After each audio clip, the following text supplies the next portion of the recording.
We're recording, so which is quite handy. You've missed some of the original initial babble. If anybody wants to watch it later, right then. So, do you want to introduce Mishelle? I, Hi, okay. I met Mishelle at a ladies' networking. Not sure where Rosalind has gone. she said she's going to start. Oh, and Leanne's arrived. Okay.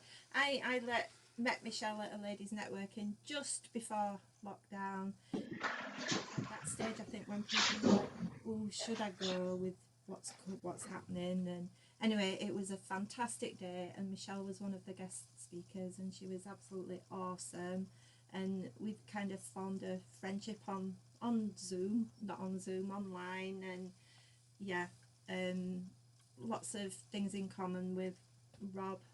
Um, so Well, the yeah, biggest thing that we've got in common is that we both used to be Jehovah's Witnesses, which makes us very unique individuals, I think, and gives us a close bond as well. Uh, so, yeah. yeah, and you discovering your spirituality in the proper way. Yes. Yeah. Yeah. So anyway, I'll hand over to Mishelle. Ooh, okay. Oh, well, thank you. Hello, everybody. It's so nice to be here. Um, I would much rather be in person so we can do hugs and proper Yes. connection. But you're right, Rob. This is just so good and exciting, and I'm so kind of such a privilege to be on the first time. And I'm a bit nervous. I said this when I was speaking at Rosalie's event. So I'm going to say I am nervous because I mean, eek. Um, but I'm just going to be me, and I want to share. I haven't really planned. I can't really plan. I sit down for the last few days to think, right, what am I going to say? And I keep getting told it's just going to come. So we're just going to see what happens. um, but my intention for of this is not only just to connect with you. I think I work really intuitively, so depending on who's here as well would depend what we talk about, because um, we've all got things going on. But just a little bit about me first of all. As Liz said, I spoke at Rosalie's event because my life's been a little bit colourful, should we say, a bit like a soap opera, all sorts of things in there. Anything in the soap opera, that's kind of what I've been through. And yes, I was brought up a Jehovah's Witness, which is why me and Rob have a connection, and Davina too, who's here as well. And basically lived a life up to about 5 years ago of complete disempowerment. So Jehovah's Witnesses, I don't know if you know anything about it's the soul, that the fact we have a soul is not a thing. So there's a lot of disconnection. So I grew up very disconnected, in fear, in self, not hatred so much, but I suppose, yeah, not a love of self. Um, and now my journey has led me to, oh my goodness, just so a different life, a completely different life. And my passion now is, especially at this time in which we're living in, which I want to talk about today, I realize that everything in my past that I've now made so much peace with, there's nothing anymore that really triggers me in the past, because it's led me to this point. And this is why I'm here at the moment. And even my life now, and all the things that I'm navigating, same as everybody, the more I'm learning about the things I want to share today, the more empowered is a funny word, really, but excited I am to live in joy, even though there's chaos going around. Doesn't mean life's perfect all the time. Doesn't mean that everything's, I'm just like got my blinkers on being all happy. It just means that I feel like I've got this. I feel extremely confident about the future, so excited about the future. And I believe that there is no coincidences that you're here. And I kind of want to remind people who they really are and the power that we have, so we can shift from living in fear, which many people are at the moment, to, well, fear to love, but what that actually means. So I was a law of attraction coach for a while, still am.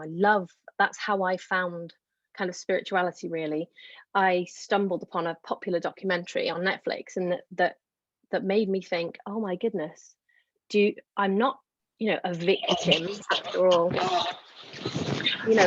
There's people who I thought kind of life happened to me, and this gave me a bit of a wake-up call as to, oh my goodness, I do have more, not control as much, but much more control than I thought I had.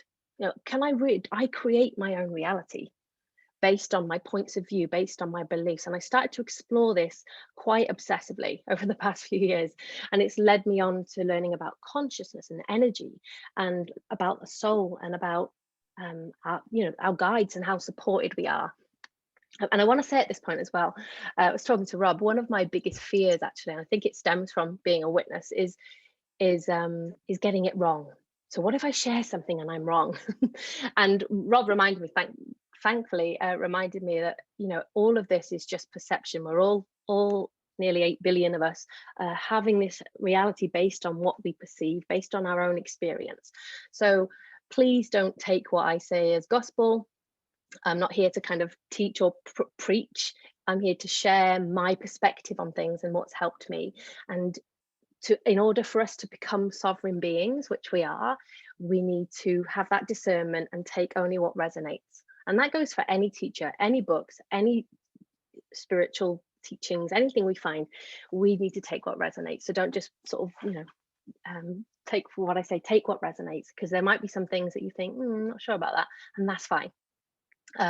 If anything, it's so nice to sort of use things like this as part of our breadcrumbs, I call it. We're all on this journey of maybe seeking and expanding, and we find things, and like we might find something, it's a really nice big juicy breadcrumb that leads us on to the next thing and the next thing and the next thing. So I'd love to just get everyone just to set an intention before we start. Being a law of attraction coach, I'm a bit sort of obsessive with intention. Intention is how we create.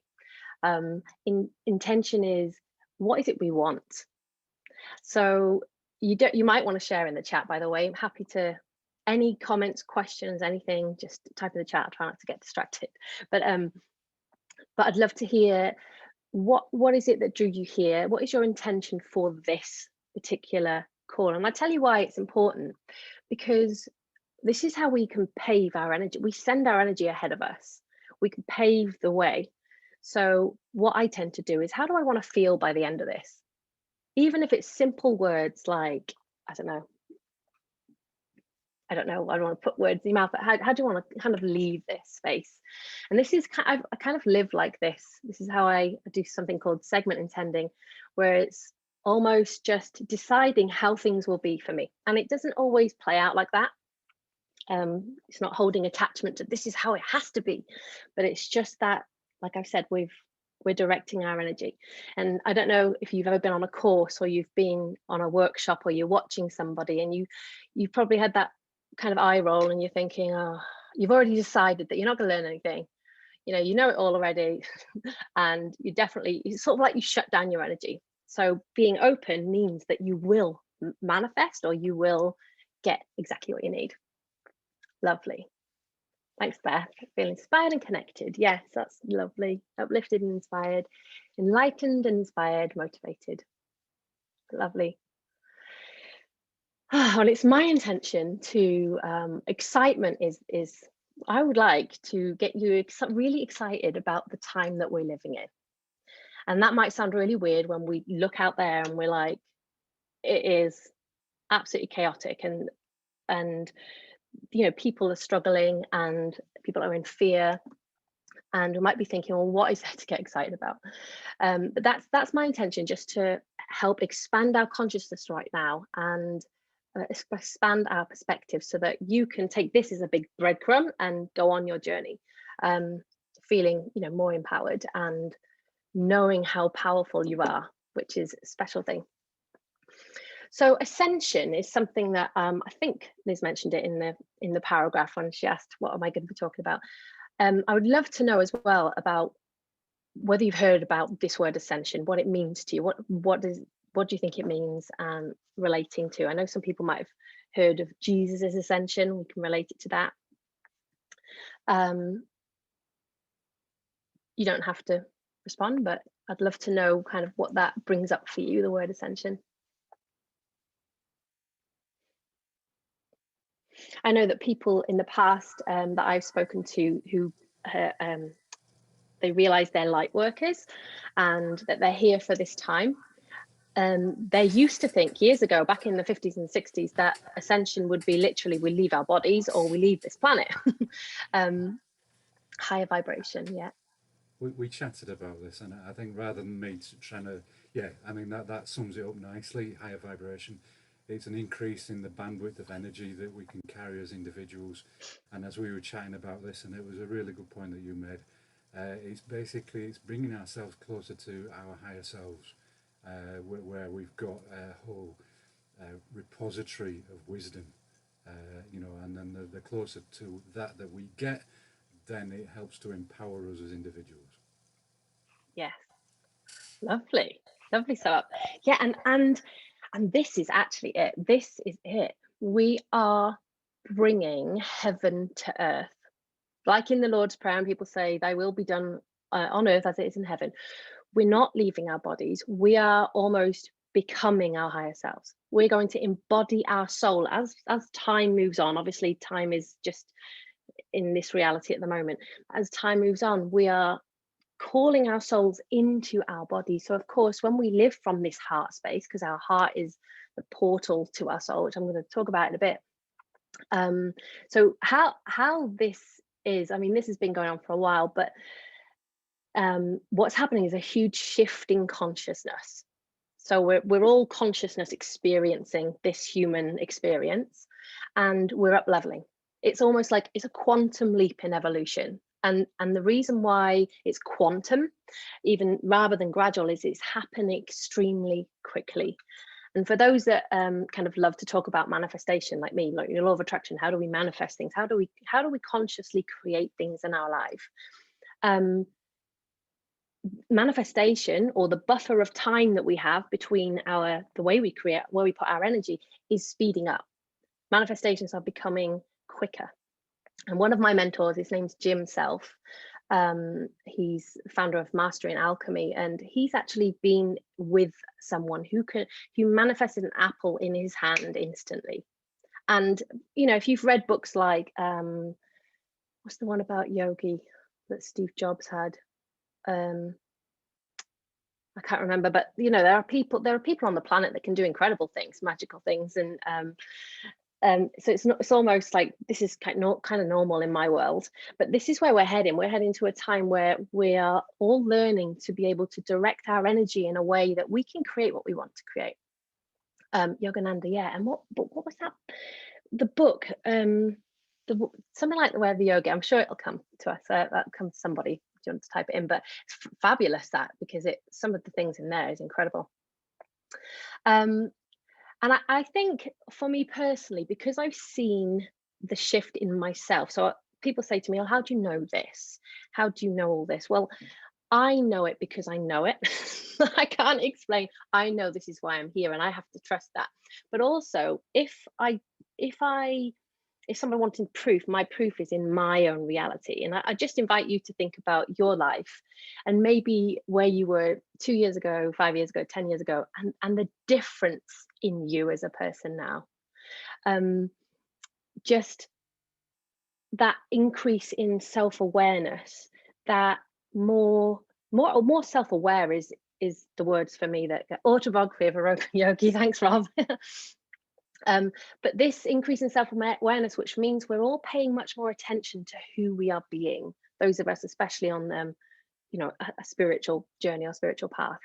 And what I feel that this, how do I think about it, and I see myself and how I was even last year, actually, just the difference. Oh my goodness, I feel much more loving, I suppose, or willing to love, whereas I used to be a right gossip.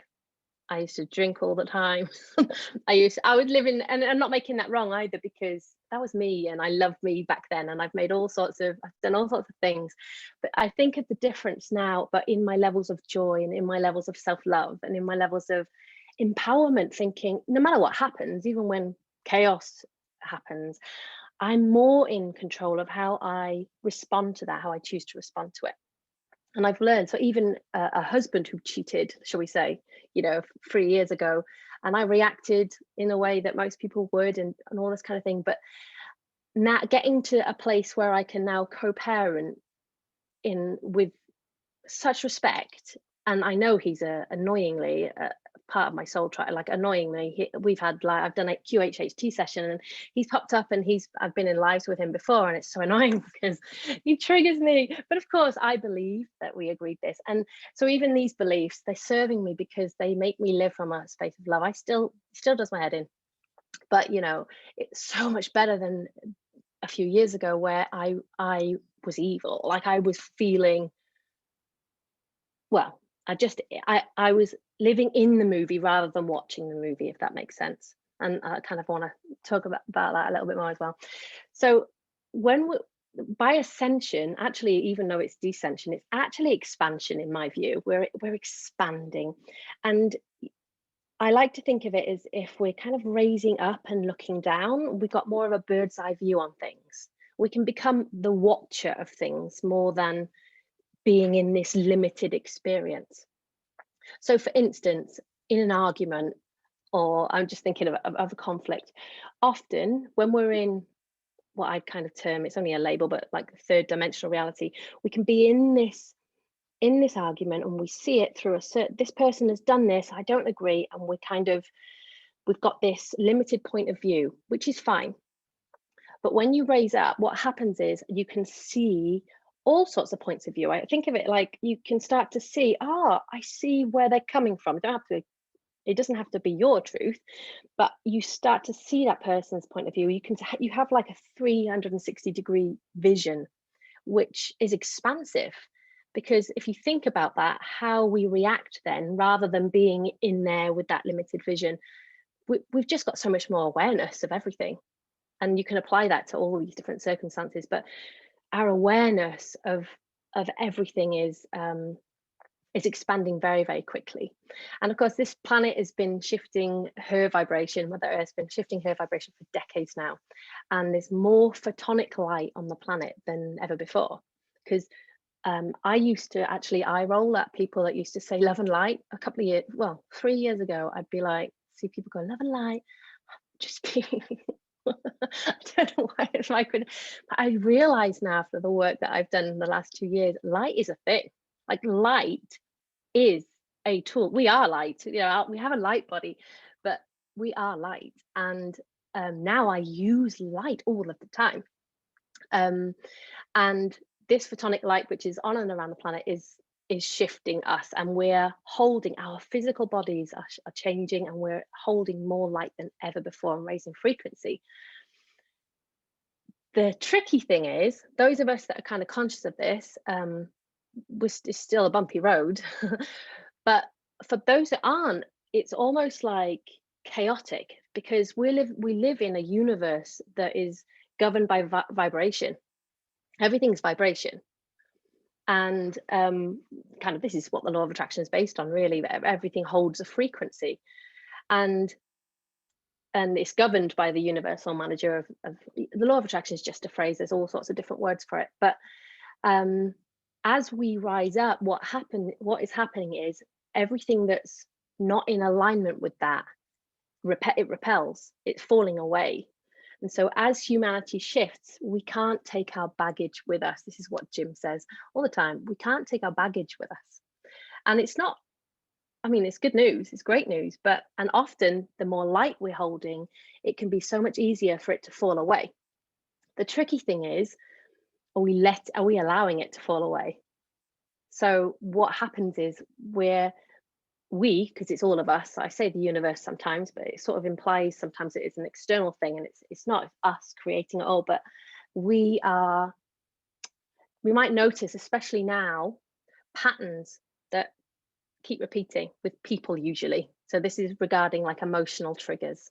It might be we don't agree with somebody on a very strong opinion of something, or someone in our family is constantly, it's just that emotional charge, that trigger. And these things will keep coming up in our life until we recognize what it is that we need to learn and change from our heart space. Annoyingly, often it means sort of doing something differently than we've done before, so that we can release ourselves from that. And then what happens usually, see, all this, I always say, our triggers are our transformation. And by a trigger, I mean that emotional charge of annoyance, pissed offness, jealousy, just something that just goes, oh, person, or that's that thing, or whatever it is.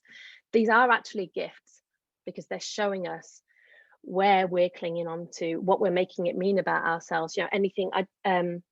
Actually, I'll show you this. I printed it because I'm not good at sharing screen. I don't know, I'm rubbish at this kind of thing. But I don't know if anyone's read the book Power versus Force by David Hawkins.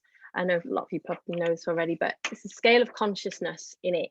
I printed it off here, but this measures a frequency. So the frequency of these different, I suppose, emotional states as well. And at the bottom is shame and guilt. Shame and guilt are the lowest vibration on the planet, and usually, well, this is a lot of the work that I'm doing now, especially around sexuality and things that are often not spoken about, where these things are coming to light in order for us to let go of them. So that's what I was going to say. Yep. So what happens when this level of light's held in our body? We're actually embodying our soul. And in the meditation that I take you through at the end, I kind of just do what I do most mornings. So it's not a long, what I do every day is not necessarily drawn out, but it's just intentional. It's like calling my soul to me, calling this light to me to infuse in every single cell. But on this note, actually, so if you notice, I've had something come up on my hands the last month, and because our bodies are shifting and holding more light, again, anything not in alignment is going to show up for us. So at the moment, my hands, I've got I'm seeing a Chinese, I go to my Chinese doctor, and who's helping me no end with the herbs and everything, yucky herbs, but they do the job. But our bodies are speaking to us as well. So often I think a lot of people think, there's a lot of shame if we get poorly, or if we've got no money, or these things we can hold shame, or no, we're not creating our reality very well right now. But actually, that's just again, what is it showing us? What the points of view is it showing us? And our bodies are speaking to us as well at the moment, and that's another big subject. I don't know if anyone's got any comments on that part. Oh, I just wanted to say, and just get everybody to think about what I see in the future, shall I say, is think about this. If we continue expanding like we are, this group here, obviously we're people on a journey and want to, I gather a lot of you maybe have your healers or your practitioners in some way, or your people that are really conscious about the way you're living. And the more and more people that do this, because we do, another thing about this is that and Abraham Hicks says this too, that when someone is in alignment, or they're vibrating on a level of love and above, they affect thousands around. We have an effect on thousands of people around us, thousands of people. And it doesn't mean we have to be that all the time, we're always dipping in that, but kind of like a dominant vibration has an effect on people. And I truly believe, especially those of us here, we are here having this conversation right now because no matter what you're doing, it doesn't matter what you're doing, you are a being of light who is here right now and having an impact on people, whether you know it or not. And it is so exciting. I'm so this is why it's so exciting, and I kind of want to say thank you for being here, because it's a challenge. It is a real challenge, isn't it? But you don't underestimate the impact you're having just by being you on this journey and being more conscious of it, because we are shifting. And so just one thing that I love to think about is just picture right now the impact if everybody started to live from their heart space. So started to embody their soul more. For instance, I talk about Facebook, I'm on Facebook quite a lot, but even the conversations that I'm having on Facebook now, if there's someone in complete opposite disagreement, we can have a respectful conversation, which is pretty cool. You know, pretty cool, considering a few years ago I wouldn't have been able to do that. I laugh at with Davina. We used to be keyboard warriors about, we were like breastfeeding advocates and doing it, and just almost like trying to prove a point, trying to make someone else wrong, trying to be right, which, you know, is an ongoing process of of shifting. But now more from a space of I do what I do mainly now because I can't not do it.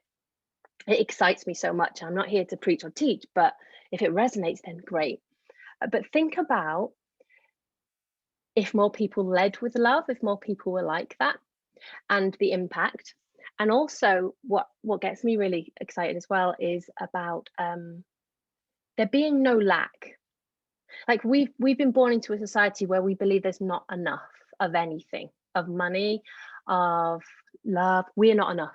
It's based on the fact we're not enough because of the programming when we were little or whatever. We're not worthy enough. So therefore we have to earn. Actually, the concept of earning money is based in lack when you think about it. Because, you know, if we believe we're deserving and whole, we don't have to earn anything. We kind of it makes us entitled in that kind of sense. But think about what would happen on the planet if there was no greed, because greed is, because of the belief in lack, we have greed. So you think about what happens because of greed. We've got corruption, we've got, you know, theft, we've got people doing jobs they don't like because they think it's the only way, so therefore their health's no good because they're living in a state of stress. You know, can you see the playing around? I'm trying to encourage people at the moment to play around with that. What does it really look like, no lack, if we were completely supported in every way? Because if you think about our point of view or our beliefs, one thing that's changed my life is knowing that this universe is friendly and it's working for me. And I am always supported. And there's been times I've been upstairs on my own with no one else because I have family around, especially after my breakup, and I was like, poor me. And I was quite happy being poor me, sitting, crying, but being absolutely so getting goosebumps at knowing I'm supported because of my belief systems, whether it's angels or my guides or, you know, ascended master, all these beings. And I have some pretty far out being friends, but just my feeling, the difference is my feeling is I am so supported. And then what I started to see was evidence of this, like evidence that how supported I am. Look at all this, look at this abundance that I have. Like there is no lack, I have it. Look at the fridge full of food. Look at that tree out there that it's just nature's so abundant. And I started to really, something clicked. It was last summer. I was always trying in my business, striving, trying to get somewhere else. I need this to make me happy. I need this to feel this. And it was like, what if it's all here right now? What if I have access to that feeling right now? And what has happened since that space is that I've kind of allowed everything. And that's why I say, but we are capable of making our energy so magnetic that things come to us. You know, we don't have to go towards something else. I work in Mastering Alchemy. We look at being in two places at once. It's pretty wow. But just we can draw things to us. And we can either believe that or not, because our beliefs create. But I just think, why wouldn't I want to even consider learning more about this? And then, of course, it becomes our point of view. You start to see evidence of that. That's when everything starts to change. And so picturing that as well, what would it mean? So we've talked about no greed, no lack, living from this heart space and loving ourselves, which is I'm finding it's an ongoing journey, especially with my body. You know, I had all sorts of massive love-hate relationship with my body, and it's ongoing with and food and all the other things. But there's a book actually I'm reading at the moment called The Right Body for You by Gary Douglas. He's the founder of something called Access Consciousness, which is incredible if it resonates with you to go and have a look. They've got some amazing energy tools there. But me realizing that my body is actually a being. I'm not my body. I'm consciousness experiencing itself in a way. My body's a being. And so lately I've been talking to my body like it was not a little dog, I don't want to say that, but like this book suggests, like, body, what do you want to wear today? Body, what do you want to eat right now? And just talking to my body, and I know that every single cell of my body hears me. And you might have studied, if you're into Bruce Lipton or Dr. Bruce Lipton or Joe Dispenza, we know we are creating everything, and we're creating our body. And one thing that's helped me, so I'm like looking at my tummy and thinking, oh, this is gross and I'm disgusting, and all these different things that I look at when I look in the mirror at my body. I've created this. So where am I? How dare I kind of diminish what I've created? It's like, now I kind of look in my body going, look at this that I created. What on earth is possible now? Body, how would you like to look? That's what the last 4 days I've been saying, body, how would you like to be? And I tell you what, I had 2 cheesecakes yesterday, and I know that now is starting to, that's irrelevant.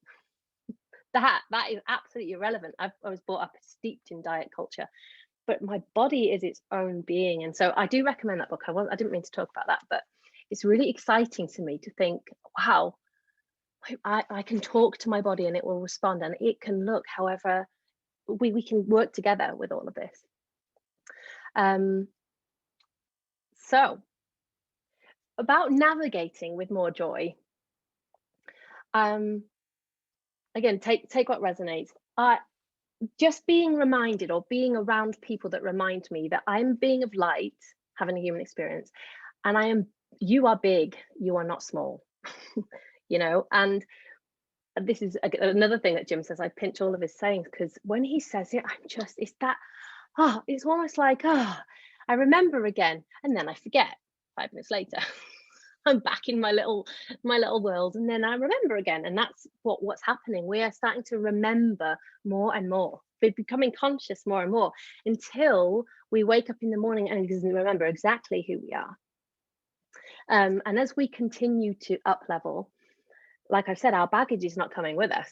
These opportunities of patterns, that's where the chaos comes in. Even what we see in the external world. So whether it's a virus or being triggered by politics or anything, it's showing us our own emotional charges. And the advice that I've been given by a lot of sort of things actually is that those big macro fears that come up, any of those triggers that come up in the big world, look at how it makes you feel.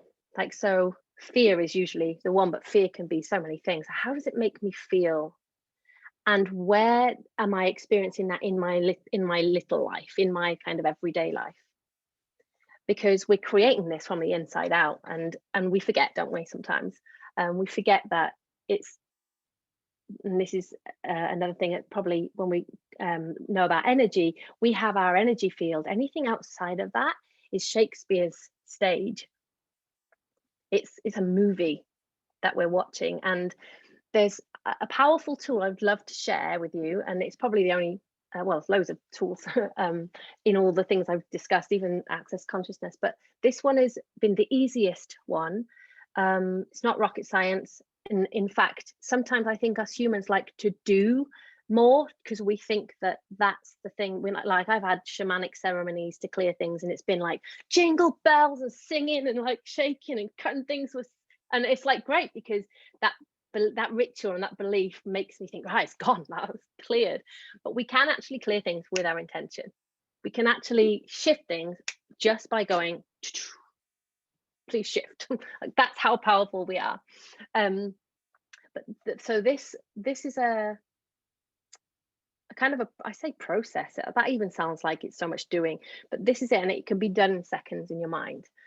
And this is how you can move things and call back your power. And it's not anything groundbreaking either, but it's from a book that I read about money, because when I first discovered the law of attraction, I was really interested in making money, because I was like, right, this is great, I want more money, and I did, and that's all cool. But actually it's never really about money, because any of these things can be applied to yes, Davina, make things harder than they need to be. And I think it's nice though, isn't it? Because we like to do as humans, but what I'm realizing, it's more, we're human beings. And that's why I say about bringing things to us like that. I've done a lot of doing. I kind of want to just sit, and it's a lot easier for me to shift my energy, shift my insides, and watch things magically or not come to me. And that's what gets me excited. But this process I've started, I'll carry on. The book's called Busting Loose from the Money Game. And it's the most, you look at the book and you wouldn't want to buy it because it's written by a CEO of Silicon Valley. And it's really corporate looking, but it's the most incredible book, because he talks in there about the fact that we are in a hologram, if you like, kind of in a game. We're creating this. And when we're born, we're really disempowered, aren't we, as children? We're kind of like told, no, you don't deserve that. No, you're not good enough, and all the things, not worthy. And we get this from, whether it's from parents, teachers, but we decide by the age of 7, usually, how we are.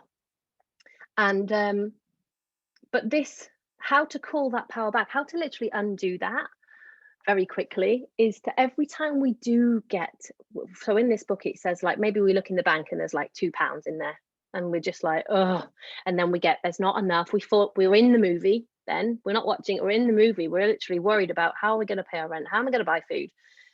It's real to us, and that's because we've forgotten that we're creating this.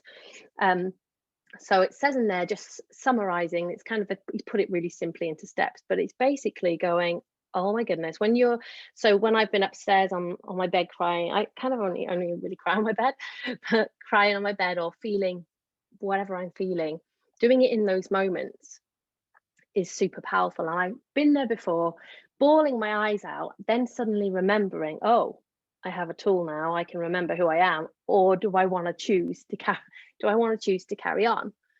And so I've been there crying, because there's nothing, feeling our emotions is super important. Trying to not feel them is not cool. Like, we need to move that energy through. But I've been crying, going, let me write it. I've written it down. Sorry, one second. Oh yeah. So reminding ourselves, I'm creating this. It feels so real. Like the £2 that's in my bank, or the fact that husband's cheated, or using that because it's a really emotive, it feels so real. And then when we're ready, when we felt that emotion, it's important to feel it and get it out. And it's really important to let our body, that it's energy in motion. That's what emotion is. It needs to be felt, not suppressed. But then when you're kind of ready, you say, right, I'm creating this. It feels so real. I call back my power now. I remember who I am. And in the book, he says to actually put your hands up and say, I feel my power surging through me, and to feel the power surging through you. And then after that, and I've done it reluctantly, I've done it when I haven't felt it, because I know how I've trusted this process a lot. And then it's almost like marveling at this creation, because what a magnificent creator I am to be creating this that feels so real. Like, oh my goodness. And then it's only when I've moved through that, and that's become a thing of the past, and I'm on, carrying on to the next thing, I look back and just say, wow, like, you make peace with it. You see it as part of your journey and this learning, that experience, rather than hanging on to the low vibe, things of, resentment or blame or bitterness and anger, which is nothing wrong with that either. But it's almost like, when we realize that we can't take those things with us, they're the heavy vibration. Works like, higher the vibration, the lighter, the finer, the faster. And the lower the vibration, it's more heavy, more dense. Think about this with everything as well, because everything has a vibration.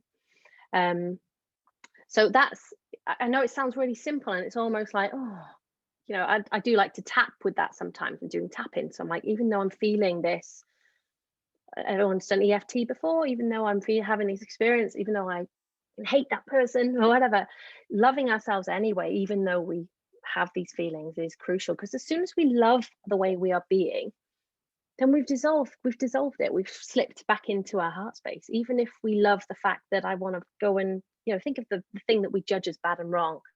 Like, even though I just hate that person, and I just, and loving that, dissolves it, rather than pretending that we're not, we don't feel like that, or maybe I should just be all love and light. That's quite a powerful thing that's come up for me recently. I tried for 9 months after the situation with my husband, tried really hard to just go, no, I'm fine, I'm fine.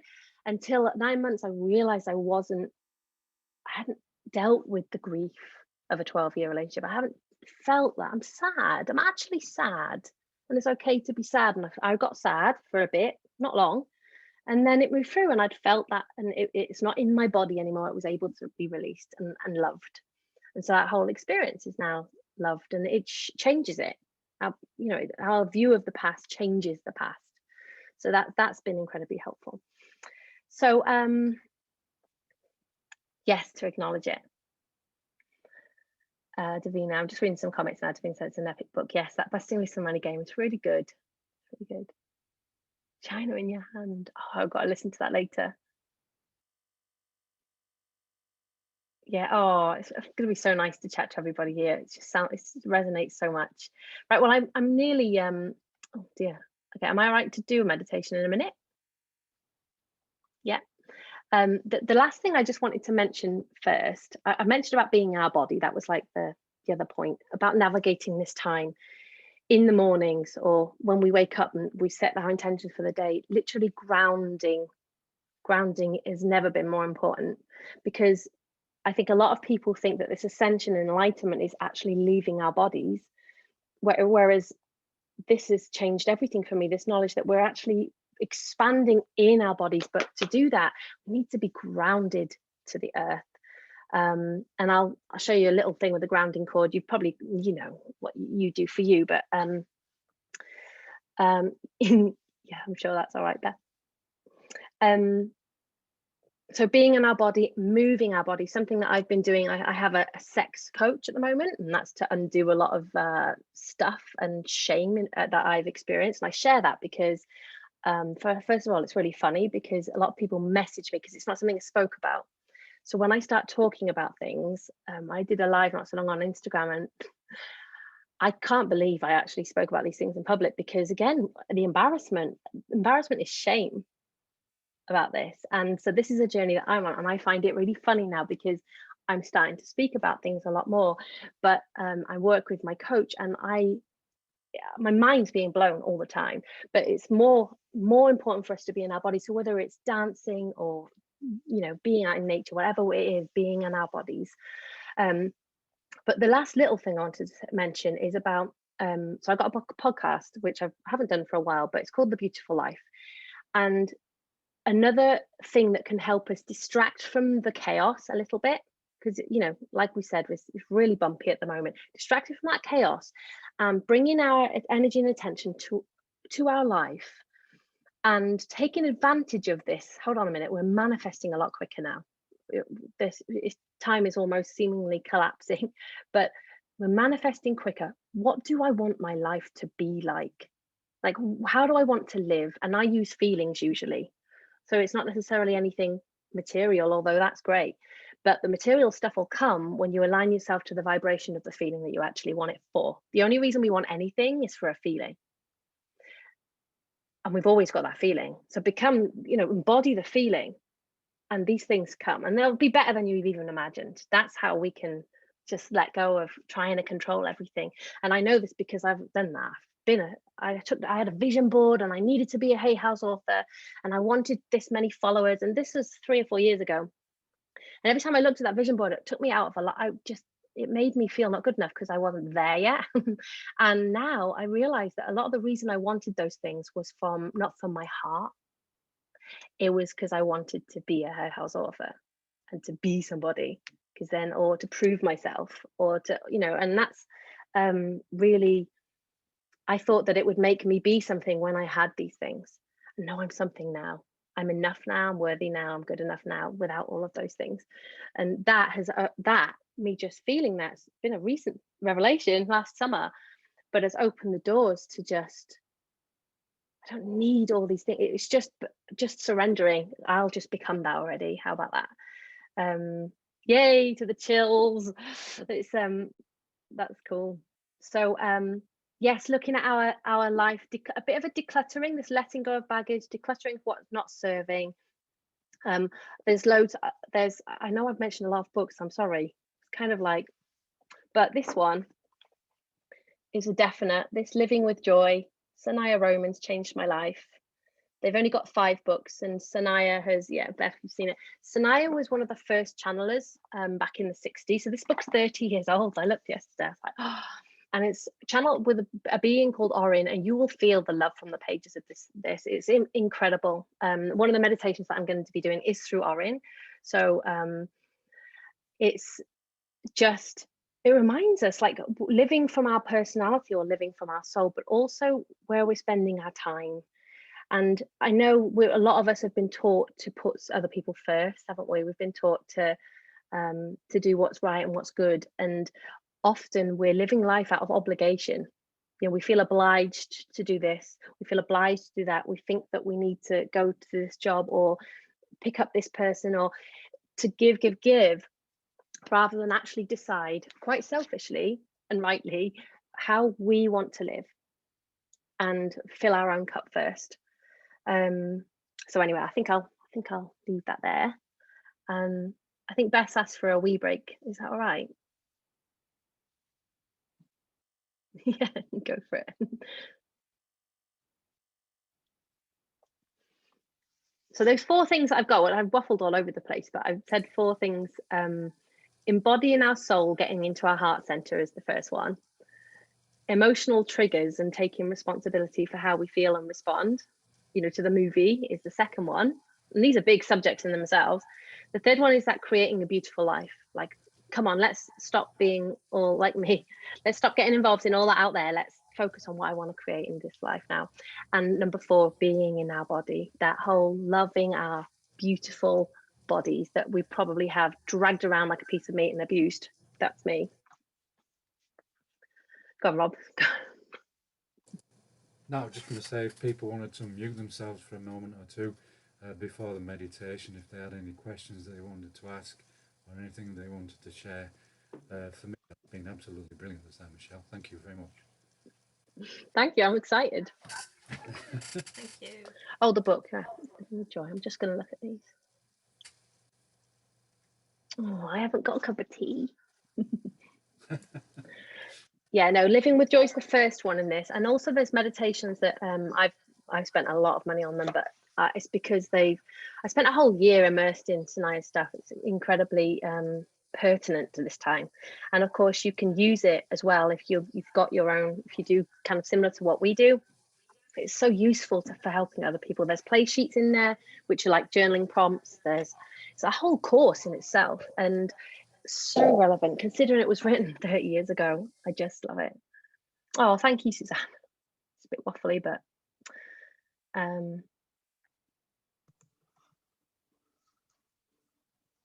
thanks, Rob. Hello.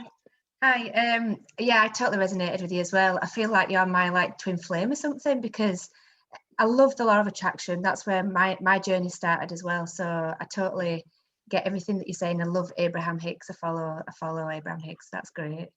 Yeah, everything you said. Yeah. Really bonus. It was lovely. It was really nice. Dead uplifting, dead connecting, dead grounding, dead gorgeous. And to finish off with a gorgeous meditation as well. Hello. I love it. Oh, thank you. That's so nice. Thank you. Yeah. I saw you and Kirsty, Suzanne. Kirsty and Suzanne nodding. And I was like, it was. I appreciate that. I've not got everybody on my screen because I don't even know how to change it at the moment.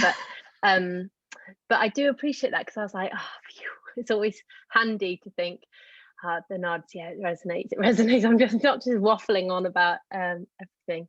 Well, when you first started off like the presentation saying I'm dead nervous, I thought, oh, that had just been me. I'd be like, oh no, I feel so silly. But you were great. You rocked it. It was really good. Oh, thank you. Well, I had a few little notes, but you've just got to be, my intention first is almost to move out the way and just go with the flow. And that again is embodying when we all embody our soul, it's almost living spontaneity, planning and goals. So our hearts don't want that. It's like when you're in that moment, that inspiration, it hits and you take action if it feels good. It's like the next step. That's why I've come away from planning for the next 3 months, because what happens if I don't want to do that at that time?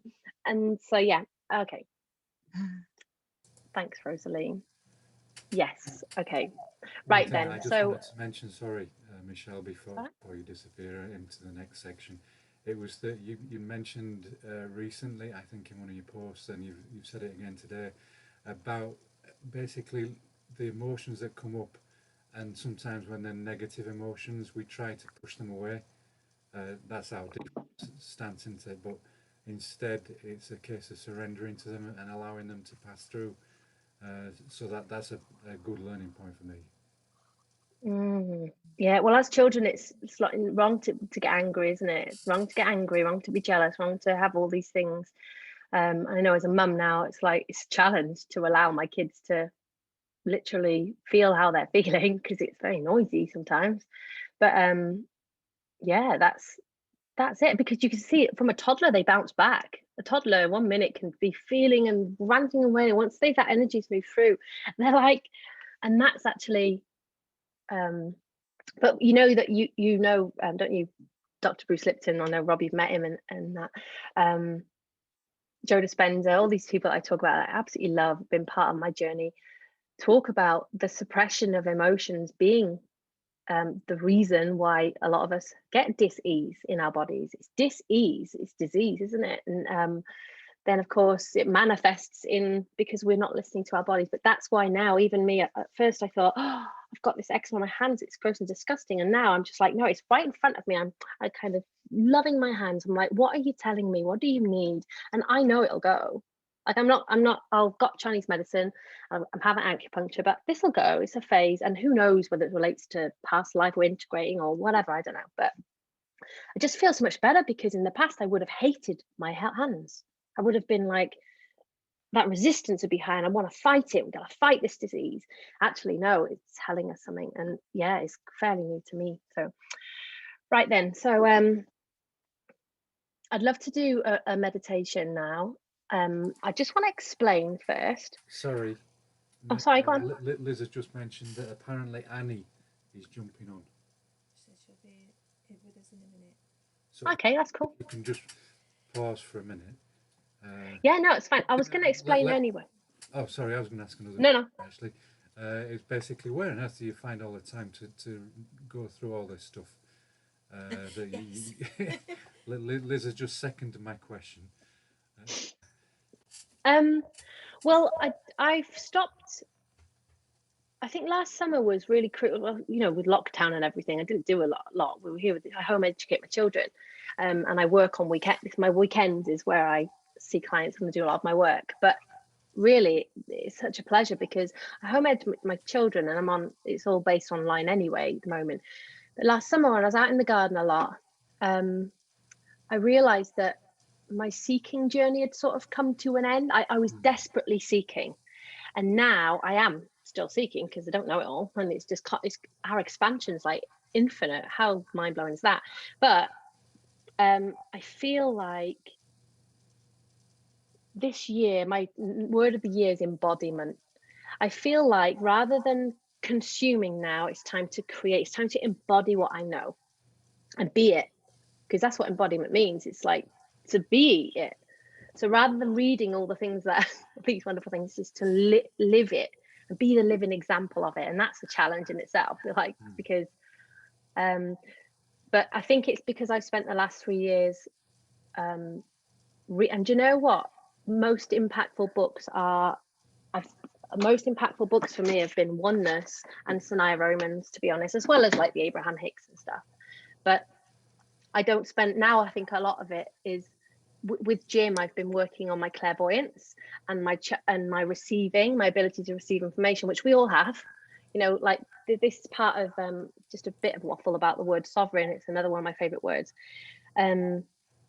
We're all to be sovereign means to self-govern, to lead ourselves.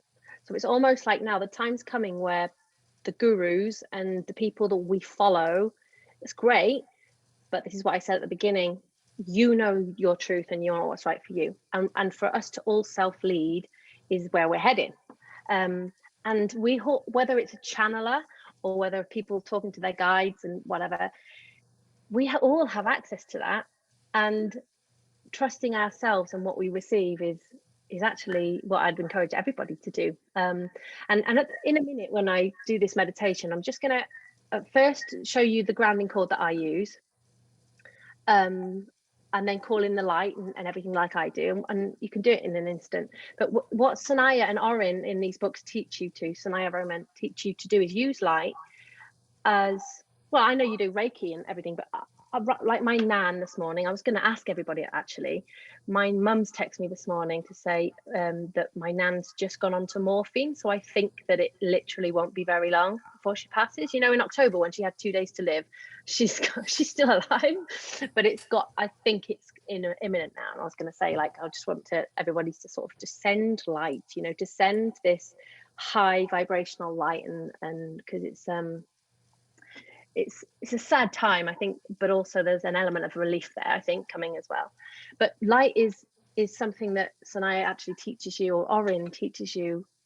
There's a book called Personal Power of Awareness. It's their third one, that shows you how to deal with. It talks about telepathy, because we're becoming my belief that we're actually becoming a telepathic race. And I know people just think, what the? But nothing is so out there for me. And we're kind of practicing that, and those of us have these conversations. I teach my children. We practice spoon bending, and you know that's their education that they get. They don't learn things that they don't need to do, because that's kind of what I believe, that where we're heading, because we're expanding. So surely this is what's going to happen. Thank you, Beth, for that. Yeah, I'm sort of waiting for the phone call really. So are we waiting for that lady, or is she here? Oh, it's fine. It's fine. Meditation. She can just. We're unmuted, so let's just go for no, it. You're not. I can hear you. Yeah, that's why I say we're not muted. So. Oh, I see. Right. I was going to mention as well about the clairvoyance, because I know for me, Rob, actually, I don't know about you, but being brought up a Jehovah's Witness, anything to do with energy and clairvoyance and stuff like that, I would run past. Oh yeah, demons. If you meditate, demons will get in your head. That's what we're brought up with. So this has been, especially now, even mediumship or crystal. If someone came to me on the street with crystals, as about 19-year-old, I would turn and run. I would physically run, because I was scared stiff of that woman and whatever. And it's so funny to think now my half full of my lovely crystals that I got from Liz, and my house is full of full of them. But about the clairvoyance that we all have, just we don't realize how actually easy it is to practice evolving our clairvoyance. And when I tell you in this meditation to grab your grounding cord with your invisible hand, that is it. You know, it's really, really simple to start playing with these things. It's all created in our imagination, even being two places at once. So in Mastering Alchemy with Jim, not so long ago, we used Merlin's crystal ball because people think it's for like seeing the future, but of course the future doesn't exist. It's all now, because time is simultaneous. So it enables us to be in more than one place at once. And he was able to guide us through that. And it's like, wow, that is nuts. I still don't fully get it, but it's we're just seeding our consciousness, aren't we? We're just learning these things. Yeah. Anyway, Annie's joined us now, so if you want to. Oh, good. Annie. Okay. Right, everyone. So if you want to get comfy.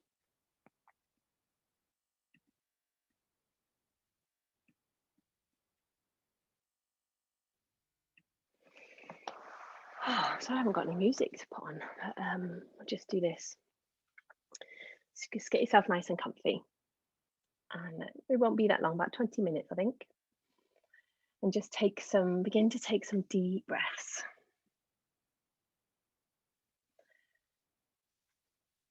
And just, we've been talking about our body, just really get into our body. You might want to just touch your other hand, or just tap your thighs, and just briefly just thank your body. Thank you, body, for housing me.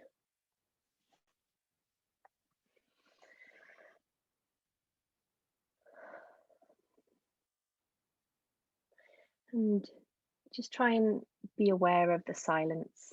I know for me, I try and fill the gaps in the silence often, but it's just nice to just feel this peace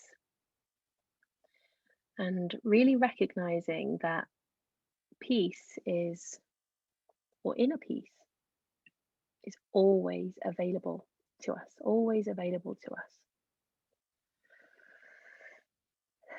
I'd just like to invite you to just take a deep breath in, and on the out breath, actually make a noise.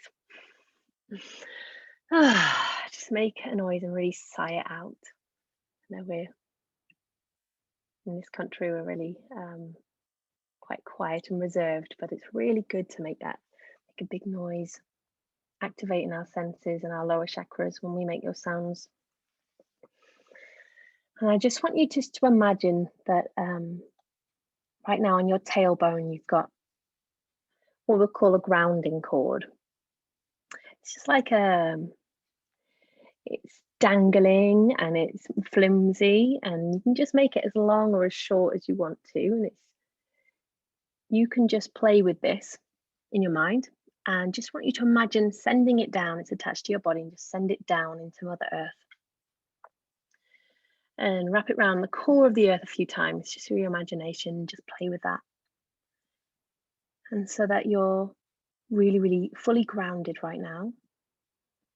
And using your clairvoyance, and this is part of it, just imagine take your imaginary hand and just reach under and just give your grounding cord a bit of a tug, just to make sure it's all attached. And now I'd just love you to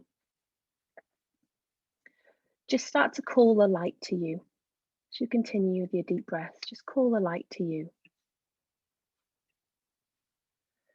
And you know how to do this. You don't have to think too much about any of this. And just allow it to come to you, and just imagine the portal maybe opening above your head, a few feet above your head, just light, beautiful golden light coming in. And just allow it to just shower you in through your crown chakra and shower all of your energy field. And just ask the light to come into every cell of your body.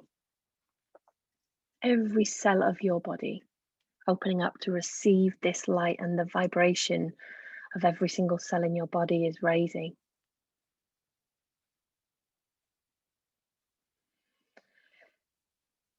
And in the journey that follows, we're going to explore inner peace as a doorway to higher purpose. And inner peace is a feeling in your body of relaxation, a calmness in your emotions, and a stillness of mind. And remember that no matter what's going on external to you, even if it's chaotic in the same room, that you always have access to this inner peace, this feeling. So calling in that light and seeing yourself there. And I want you just as well to call your soul to you. Maybe it's not something you've done before, something I now do every day. Just ask your soul to be present with you and to come into your body. And just feel for a moment how loved and supported you are. How special you are. You are so loved and supported, and you always have been.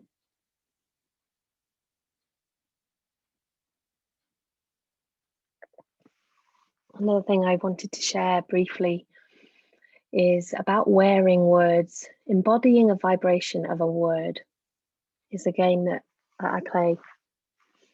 And there's 3 words that I just want you to practice wearing, a bit like a suit of clothes, a bit like a top or jacket. And just for a moment, just feel into the vibration of the word certain, certainty. What does it feel like to be certain?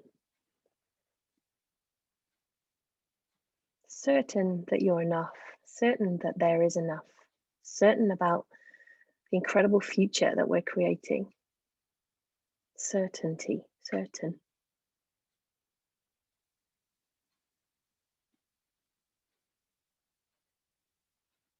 It might even make you shift your posture a little bit. And another word I like to play with is capable. Capable. How would you wear that word? What's the vibration of that? How does it feel? You're capable. You're born to be here now. You're ready for this. You're capable.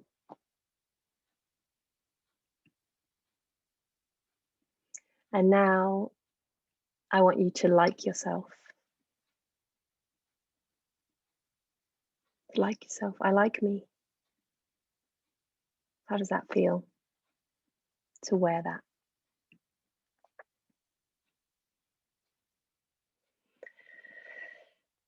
And so begin now to connect with inner peace by relaxing your body. Just imagine that this light is traveling down your body now, relaxing all the muscles in your head.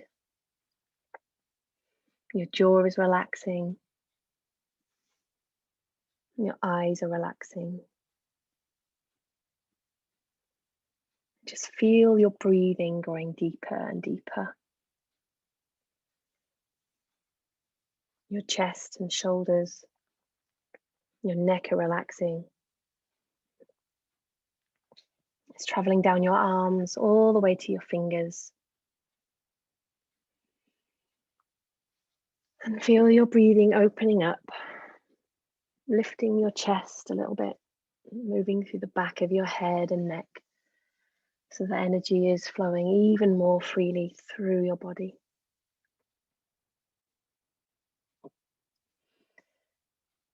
And taking in a deep breath once again, as you breathe out, breathing out anything, any energy that isn't yours, that you do not want.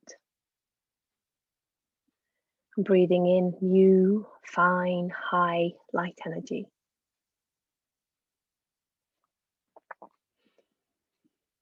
And just let that wave of relaxation travel down your back, relaxing all the muscles around your spine, relaxing your stomach and your abdomen, your buttocks, your thighs, your legs, all relaxing. And this energy is flowing. And just let your body shift now, as it knows how to do it, into an even deeper state of just letting go. Maybe in places you didn't even know you needed to let go in. And let your body shift once again. Use your breath for an even deeper level of relaxation. And just imagine that your emotions are like a vibrating field of energy inside and slightly outside of your body. And that your emotions are becoming very calm, very still. It's almost like as if all your emotions were a clear mountain lake, reflecting the sun, the light of your soul. All the fog is clearing. And as you become calmer and calmer, you think of the word peace. And this is a feeling of peace right now in your body. And imagine that every time you think the word peace, your body will go to this level of relaxation automatically, and easily, finding new and deeper levels of relaxation. And your mind is growing very peaceful. Beginning to find the stillness of your mind, letting your thoughts quiet down, and noticing that your thoughts can become slower.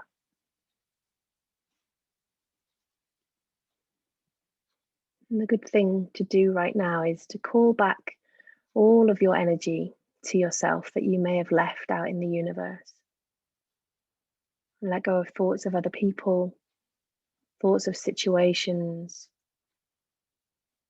just going deeper and deeper to that quiet pool of stillness and calmness within you. Just finding that center point. Take your awareness to your heart, that point of receptivity to your soul's light. If any thoughts come into your mind, just put them in a bubble and let it float away.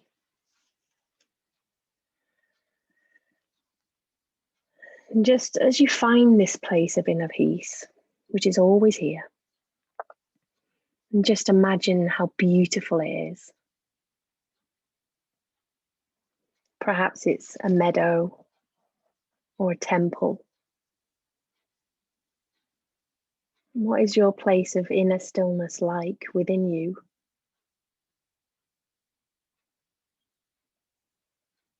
A place where you can send your spirit and your thoughts to be rejuvenated, refreshed, energized. A place that you can go to anytime during the day. Place of peace within. And imagine what this place looks like right now. Perhaps it has a doorway or an entryway of some kind. Whenever you come into this place, you'll be in your center of peace. Well, this is a safe haven, place where you feel relaxed, where you can bring all of your energy together, call back your power, where you're balanced, focused, centered. A place where your spirit will meet you and add to your aura any of the colors of the light, any of the sounds of joy, or any of the frequencies of energy that you need. So enter into this place right now, your temple of peace, your place of peace, garden of peace. And just imagine that you're being bathed in color lights.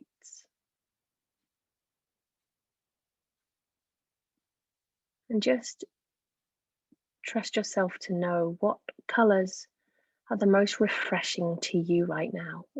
What colors are the most peaceful to you?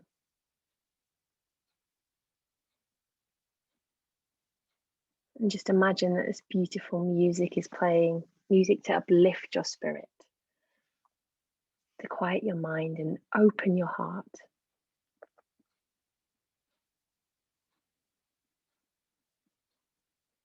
And you are really being taken care of in this place. You're so supported and looked after. You're so safe. You might even imagine that a beautiful being, whether you have your guides or an angel or a master or your own soul, whatever you choose, is with you. Gently massaging you with a light, adding light to your body, just increasing your physical relaxation. You're so nurtured in this place, and it's actually a place of regeneration within you, where your body can regenerate. where your body can upgrade to raise its vibration, accessible at any time, a place where nothing can touch you other than your own spirit of peace. And you now remember this place and find this place throughout the day whenever you need more energy, where you need more peace. You easily and quickly remember to go to this place. What else is in your temple or your place that assists you in feeling peaceful? Just imagine as you're in this place that all the burdens, all the problems and the issues and the worries and the cares that you're carrying are left outside the door. The minute you enter here, you're free from all cares or worries. There is no lack.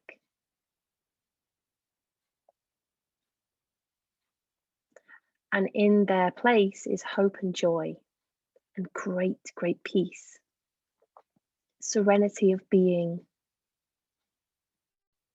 As we mentioned, it's a place of certainty. It's a place of knowing you are capable of calm, sure confidence and inner strength.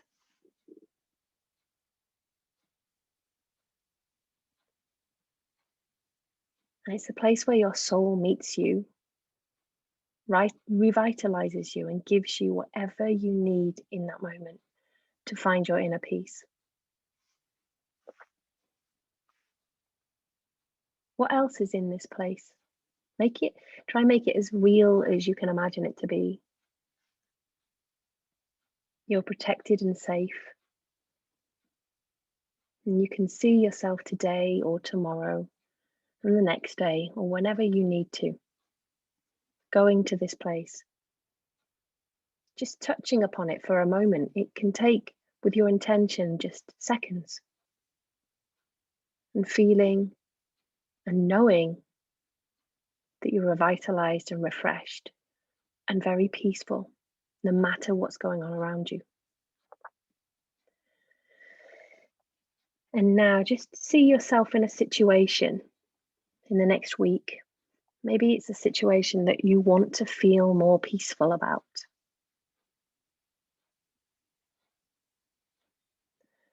And just go to your place of inner peace. And like we spoke about a movie, just look at this situation from this place of peace. Looking at it from this perspective will give you or allow you to see it with much higher consciousness. And you see yourself handling this situation with just great peace and relaxation in your body, calm emotions, clear, focused mind, knowing yourself and liking yourself, remembering those words, being certain and capable.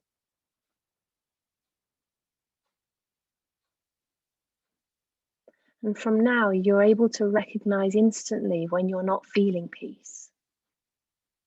It's like, oh, that self-awareness, I'm not feeling peace right now. And you can automatically be aware of what's going on. And if you need to, go to this place of inner peace and receive exactly what you need to restore your balance.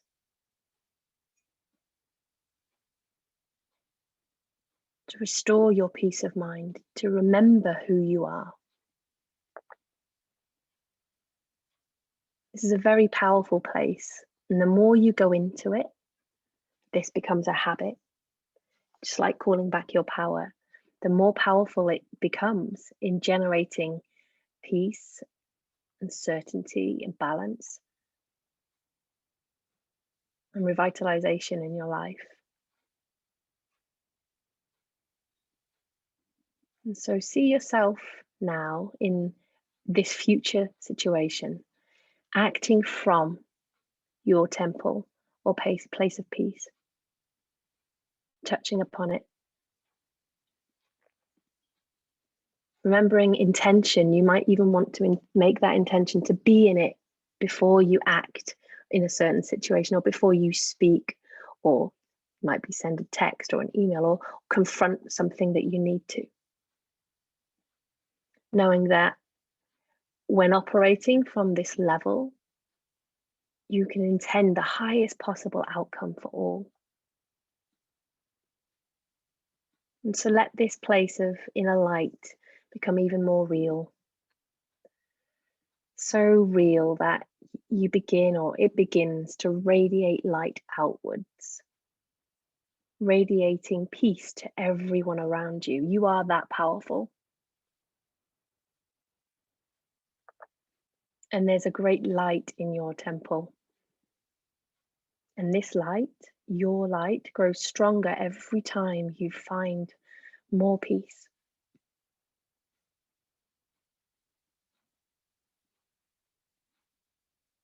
And as we continue, you're becoming the source of peace. You are the source of it. You affect everything around you with your peace and your light. As you radiate light from this center of peace, notice that what's reflected back, everything about you, is becoming calmer and more peaceful. And see that light of peace traveling outward now from your center, touching all of your friends. See that light touching all of the people you're around during the day. Maybe it's your family, your clients, friends, neighbors, even the people you struggle with that trigger you. See them all being affected by your peace, your centeredness, your certainty, you liking yourself and feeling capable, and your relaxation, your inner focus of bright, beautiful light. And can you see now and witness how that changes, how you change it, change everything around you as your broadcast of peace is becoming stronger and stronger. Your light is a broadcast.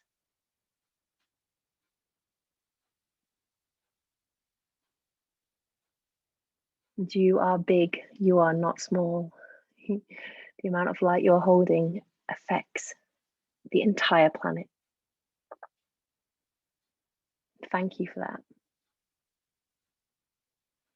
And as you return now, with your awareness coming back into the room and coming back from this journey, just being aware throughout the day and all week of this place of peace within you. And you can make it more and more real the more you go to it. And you'll find greater and greater energy. It's almost like an inner altar. We have an altar, and it's the energy charge starts to become more and more powerful. And it's the same with us. And so you'll find greater peace for yourself and others too. And so as you come back into the room now, you might want to move your body and just come back and be present with us.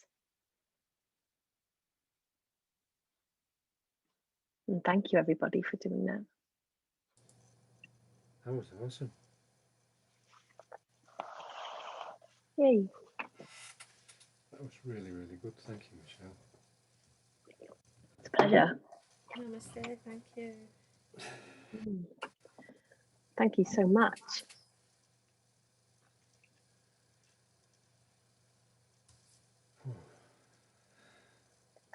Yeah, grab a drink. If everybody wants to mute, guys, feel free to do so.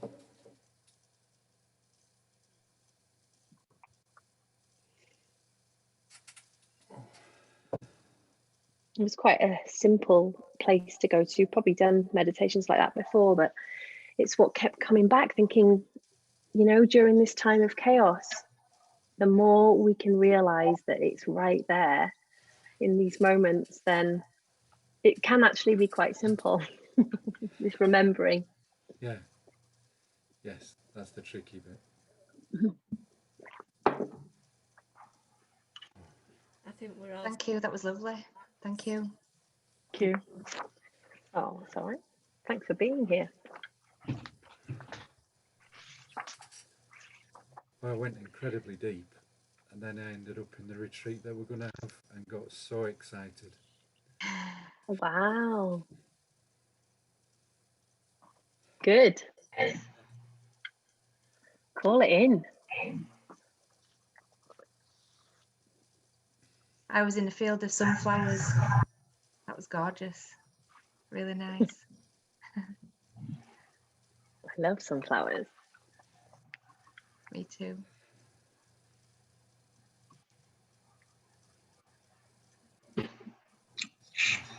Whenever I hear how supported I am, I always cry. Or like it gets me quite emotional. Just like, oh, that relief of, wow, I'm not on my own.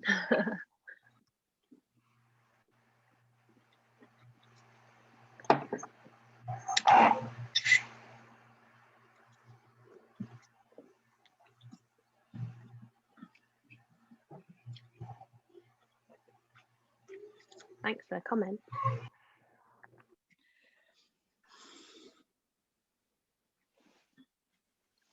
That part made me cry too. Is that Louisa? With the part about being supported.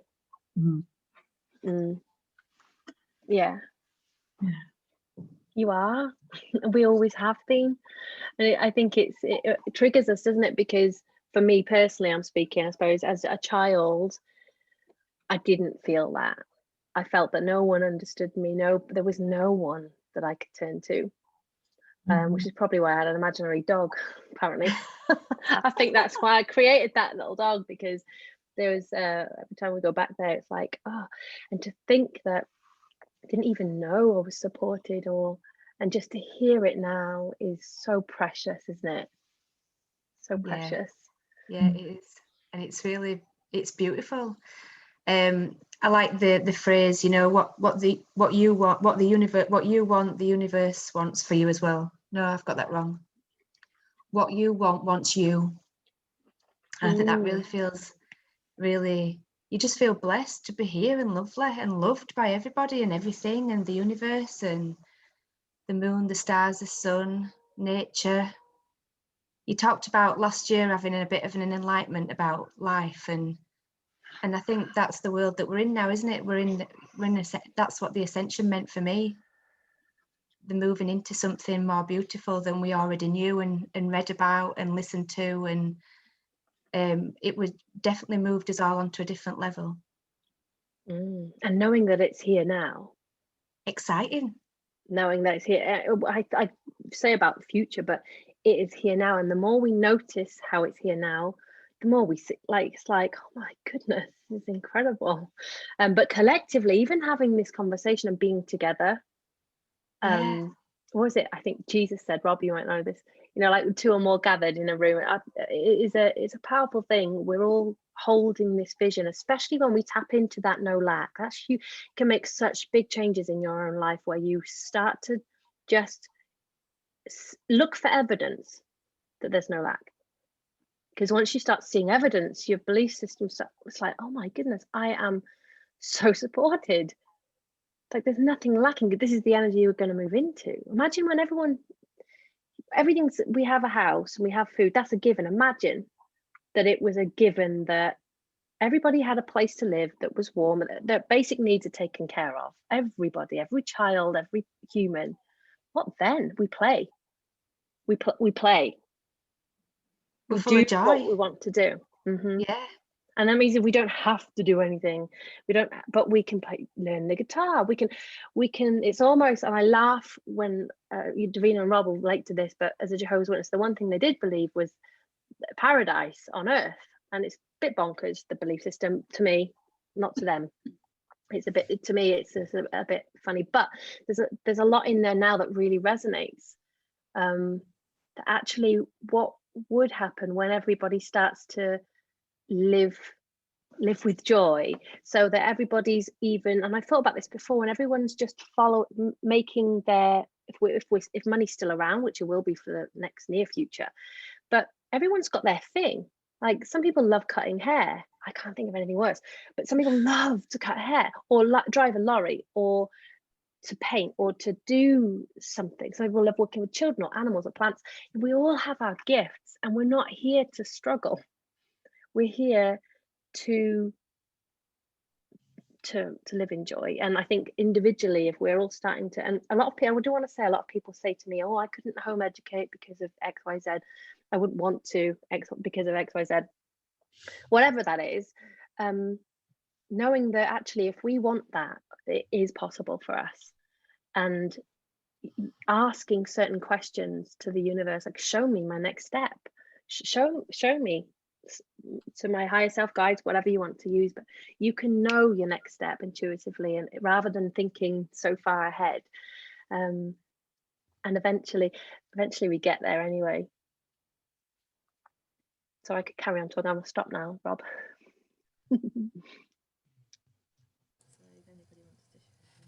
Yeah, okay. So thank you so much, Mishelle. That's been brilliant. I really, yeah.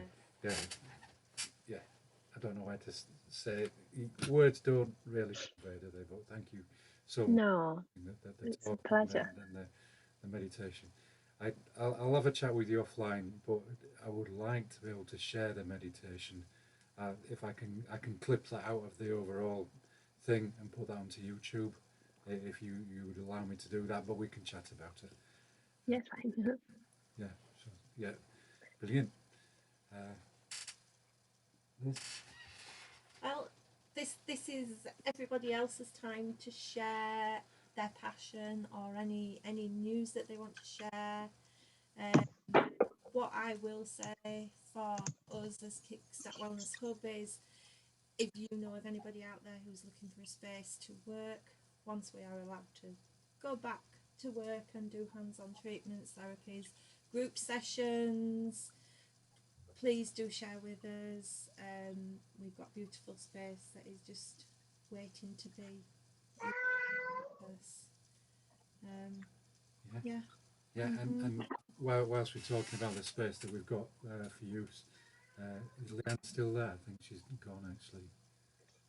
But there's the flat that's behind our space just now, connected, but the doorway is blocked currently. But the landlord has said that basically we can have the flat behind Kickstart Wellness Hub for free for a year, Wow. which is absolutely amazing. So we're just waiting to find out what the sort of terms and conditions are of that. And so that's incredible news. Again, for when we open up, it will give us more flexibility, some more teaching space, potentially a space for a small sauna to be in there, and it'll mean that we can keep, we can have classes running in the main room, and then people can still access the treatment rooms without interrupting the classes that are running, etc. So this is just wonderful news. Just wanted to share that and put that out there to people. And like I said, we are looking for people. With the diary system, we can make the rooms available almost 24/7. And then people can just, if they see a slot, they'll be able to book that slot for one of their clients. It'll be booked on an hourly basis. But anyway, so that's the exciting news from us, guys. Anybody else want to share anything? I just want to say that sounds an awful lot like no lack. Yes, indeed. Yeah, an absolute blessing. So, yes, definitely. Thank you, Louisa. Yeah, definitely.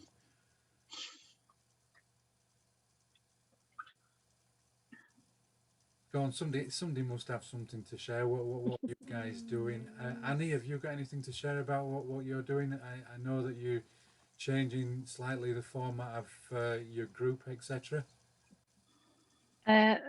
Yes, of course. Sorry, I'm Annie Conboy, and I'm a medium and psychic and several other hats, I think, an artist and writer. I run a development circle on Zoom where you can come along and develop your intuitive abilities to whatever level you wish to do. And today, in fact, it's the first of the month. The circle group has become a subscription group, so it's really good. I do 3 strands of each week. I do 3 sessions. Monday at 6 o'clock is the developing your healing and understanding more about connecting to healing guides. Tuesday is connecting to your personal spiritual development and the guides who help you with that. And that's at 8 o'clock. And a Wednesday morning at 10:30, I do a mediumship development class. Again, working with guides, working with non-physical beings, and it doesn't matter where you are already on that journey. You could be a complete beginner, you could be someone who just wants to bring your development brushed up and keep developing, because we're always developing. And that's £15 a month, so it's 12 sessions roughly, sometimes slightly more, for your £15. I'm available it's on Facebook. If you just look under Annie Conboy and Google me, you'll find me. That's one of the exciting things for me at the moment, is some new adventures. I also run an ethical readers forum every fortnight on a Monday evening, and that's for people who are already doing readings with I like to call it with the public, but in other words, not with your immediate family, where you're launching into developing your mediumship. And it's not to practice your readings, it's actually to give yourself the support of other readers who may have encountered issues that you're encountering, or may have some perspective on something that you're thinking about if you're setting up or running or continuing to develop your readings business. And that's a little subscription group. It's £5 a session. Again, it's you can find it on Facebook. So those are really exciting. And this week, my new podcast series 2 starts. So, so thank you, Rob. There seems to be a lot going on this week, and I was laughing to myself this morning because Mercury's gone retrograde, and I should have been here at 10 o'clock, and I got stuck in roadworks. So what can you do when you're stuck in roadworks? Just relax and not stress. Just go, oh, look at the view, see what's happening, listen to the music. But I've still got time to do the meditation, which was wonderful. So thank you, Mishelle, for that. It was really, really peaceful, very peaceful. So thank you, everybody, for listening. That's brilliant. And, Thank you, and Annie. we'll share the That's good. recording with you, Annie, so that you can. Thank you. What Yeah. Mishelle shared and talked about. Yeah. So, has anybody else got anything to share about their passion, what they do holistically, that might interest some of the others in the group? Liz, sorry. Completely forgot. Sorry, everybody. I'm not meaning to take up all the space, but if anybody's interested in intuitive psychic art, I also teach or do classes in psychic art, a beginner's, an intermediate, and an advanced. Again, if you Google or find me on Facebook, there's more information about the art classes there. Sorry, so much going on, I forget half of it. Thank you. It's good to be busy, Annie. Yeah. Yeah.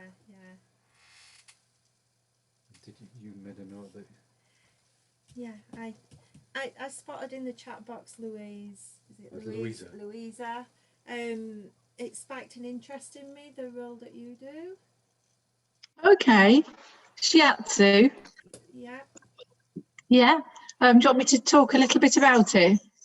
please. Yeah, just it could interest somebody else. Yeah, yeah. Yeah. Okay, so shiatsu is a form of bodywork that is from ancient Chinese times, and it's been developed in Japan. And it works with a lot of the same theory as acupuncture. So it's really working with the energy channels, the energy meridians in the body. But where acupuncture uses needles, shiatsu uses the hands and the fingers and thumbs to connect with that energy and rebalance the flow of energy in the body and out of the body, you know, in the energy. And it's wonderful. It's very holistic. People come with a whole range of issues, emotional and physical, mental, spiritual issues, and it's amazing to receive. It's very healing. It's very connecting. People say things like they feel like all the different parts of themselves have been sewn back together again after a treatment. And I have shiatsu myself, and it makes me feel like that. It was interesting in the talk that Mishelle gave. You were and people in the chat were talking about light coming into the body, and I certainly have that experience myself when I receive a shiatsu. The density that comes with pain just it evaporates, and in its place there's light. So yeah, that really resonated with me, that description. And it is my passion. I trained in it just over 10 years ago, and had a lot of personal issues at that time and wasn't able to continue with it. And just very strangely, a year ago this weekend, I made the decision to return to it, and to return to it full time, because I had an epiphany where I thought, if I was to die, what will I feel sorry that I didn't do? And it was very, very, I'm feeling quite emotional talking about it now. It was very, very clear to me that that would be a big regret for me. So I made the decision to hand in my notice at my job. I was working as a speech therapist, handed my notice in my job, and set up in practice as a shiatsu practitioner again, because I'd done that previously when I first qualified. And so it's been an amazing year, given what's happening with the pandemic, as I made that decision on the same day that the first case was reported in the UK. So I felt on some level that my choice to do the shiatsu really was connected with the pandemic. And yeah, so at the moment I am able to practice, provided because it's face to face, it's close contact, so I have to wear a mask, and I have COVID guidelines to follow. But I'm able to see people if they're in pain, or if their health or mental condition is impacting on their quality of life. So I am able to practice at the moment. So yeah, so if anybody wants to ask anything more about it, then please get in touch. I'm on Facebook as Shiatsu Lou. That's my Facebook name, so you can find me on there, and you can message me, and if you've got any questions or anything you want to talk to me about. But yeah, and what a wonderful meeting this has been. It's amazing. I've enjoyed it so much. It's just wonderful. Yeah, thank you everyone. It's what a lovely thing to be a part of. Yeah, brilliant. Thank you. Thank you for sharing. Yeah. We are always on the lookout for speakers. So yeah, if you want to come back and talk all about shiatsu, then there may be an opportunity there. Yeah, yeah, that would be wonderful. Yeah, and if anybody else in the group wants to share their passion, you know, it doesn't have to be as long as Michelle's. It was wonderful. You know, can be 30 minutes, an hour, over an hour, however it flows. Yeah. Yeah. Right then. Okay. So anyway, thank you, Louisa, for sharing that. Yes, It's wonderful. thank you. you. Pleasure. So if nobody has any more comments or anything that they'd like to add, then we'll wrap things up, or have I forgotten something, Liz? No, just if anybody just wants to openly chat about anything they want to share. I'm curious to know what other people do, what, you know, just like, because I think I missed the very beginning bit of the meeting. Okay. I don't know if people introduced themselves or anything.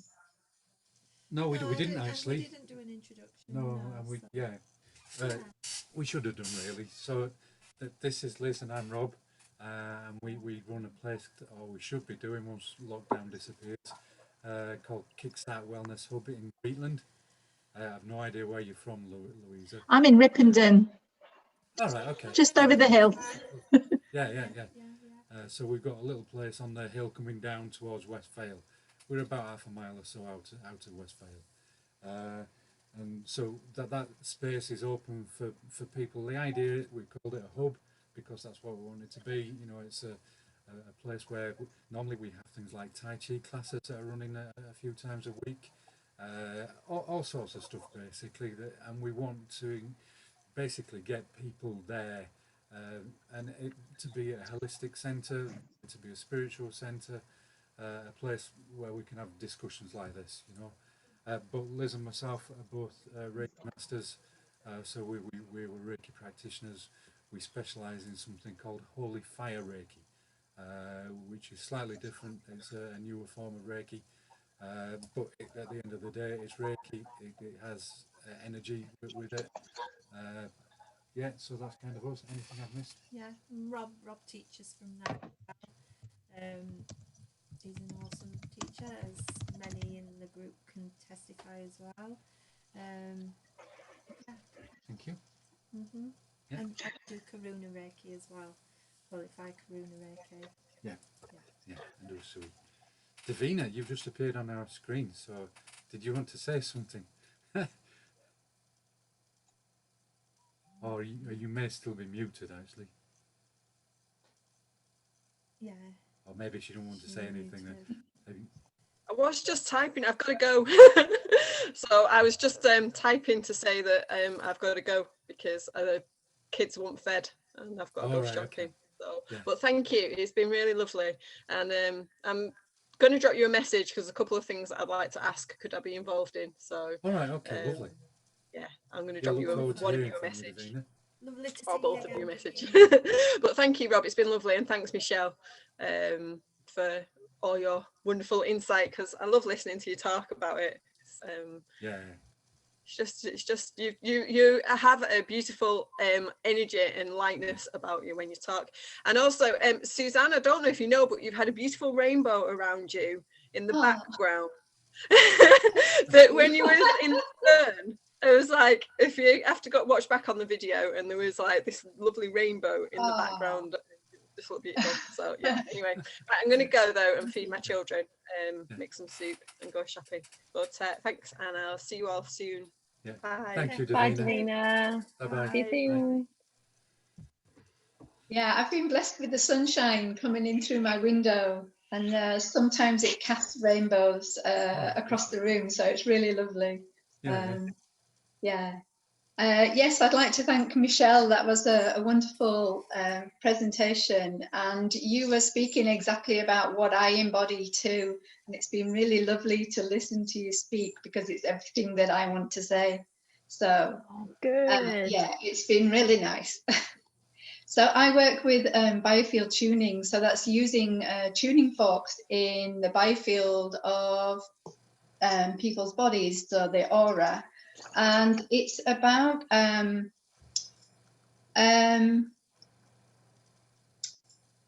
the releasing the charge in the energy field of the emotions that are held there. So often the sound can find the emotions that we're not aware of that are affecting us, with everything being multi-layered, and where there are so many patterns of conditioning and ways of thinking, as well as our emotions, that can get held within the body's energy field. Then the biofield, the tuning, the way that I work with the tuning forks, helps to bring that signal that's influencing us into a more coherent vibration and integrate it into the body. And so it releases our attachment to it, our charge, the way it affects us, in an underlying way. So it can help us to be more calm, more centered, more throughout your way of living. So it has all sorts of different benefits. Yeah, from mainly being releasing, bringing the nervous system into a more calm state. That's its primary function. Using sound, even just with basic physics, using the coherent sound of the tuning fork and its harmonics helps to provide a biofeedback to your body, to allow it to auto retune. So, but yeah, bringing more light back into the body, that is essentially what it's doing. So Eileen McCusick, who's the founder, her assumptions over the 25 years that she's been practicing is that it's actually bringing more biophotons back into the body that are held in the energy field. So yeah, bringing in more light. So it's a wonderful practice to be involved with, and yeah, I've really enjoyed today, so thank you very much. Oh, thank you very much. Thank you Amazing. for sharing. Yeah. I love that. I've been giving up some tuning fork. Well, I haven't gone. I took them. My dad died at the end of 2019, and he's got so many nice things, and I took his tuning forks, and I don't know what to do with them, but they look really nice. That's really interesting about that. I've never heard of it. What is it called again? It's biofield tuning. Oh, and it's Eileen Day McCusick who has developed it. She's actually just got a new book out. It's actually just come out this week, and I actually have it here. Not that I've read it all yet, but it's Electric Body, Electric Health. Wow. And it, so I'm only halfway through it, but so it's just come out this week. But that's her second book. She's got another book out. She's on Amazon. So. But have you got a page? Have you got a page as well? Yeah, I've got my page is Healing for Inner Peace. Oh, lovely. On Facebook, but I've got a website the same, healingforinnerpeace.co.uk. Okie dokie. Thank you. It's been lovely to meet you today. Lovely. It's great. And Julie, so nice. Talk about crystals at all? You're muted, by the way. Oh. Yeah. I'm unmuted. Yes, I'm a crystal healer. I've been studying for a diploma with Lady Halbert, who was like the leading crystal healer in the region, and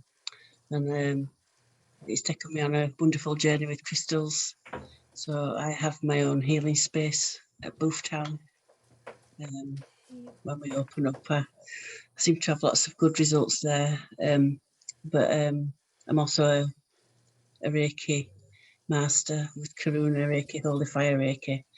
And I do a lot of work with Annie Comby, who spoke earlier about the spiritual development, and I take part in her classes, which are really good if you're wanting to develop yourself. She takes you on some wild places and some marvelous places, and she teaches you a lot of ethical, what you feel about what's happening, about the Ascension, so that you know the message you're giving out is from your heart, and it's your truth, which I think is what this is all about, isn't it? It's knowing what is our truth. So yeah. So and I love being involved with Rob and Liz and seeing everybody. It's been wonderful. Thank you, Julie. Thank you. And we're hoping that you'll come and share your passion for crystals, Crystals, yeah. and some little workshops when time. Yes, I will. Yeah.